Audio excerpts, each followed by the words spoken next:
Ubad. Alam mo yung ginagawa to, no? Huli. Tanong mo kay ano, kasama namin si ano. Ano takaubad ka? Akala niyo, di ko kayo mabubuksan. Ano eh? Dito, doon lang nga. Promise. Putang ina nyo. Tanong mo, Jun. Ano to, Ena? Tulog na ano? Eh, ba't ka nag-ano? Gigising ko lang. Ano ito?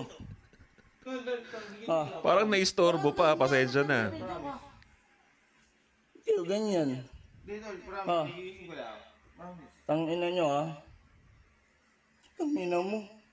Tol, wala talaga, promise. Mamatay man Tang ako. ina mo. Tol, mamatay man ako, wala talaga. Eh wala, paano? Na-tsempuan eh. Tatamaan Puta, ka sa kaubad akin, pala pre. ng Tol, brief. wala talaga. Promise, mamatay man. Pukpukin pa kita ng cellphone, tang ina mo eh.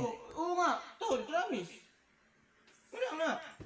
Ay, putang ina mo. Wala nga. O, parang nilulutan ng pa rin yun. Tang ina nyo.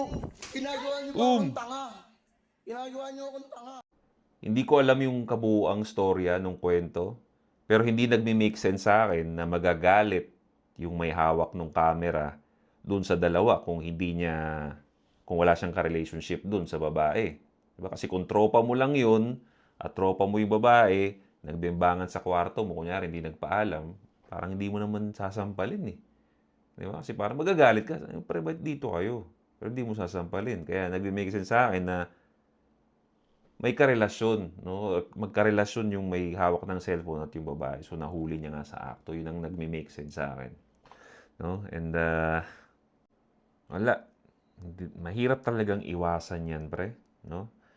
Kasi, syempre, pagka nasa relationship ka rin, bulag ka sa emotions mo, talagang mamimiss out mo yung mga red flags. So, wala na. Para magsisihan pa. Hindi mag-move on na lang. Self-reflect.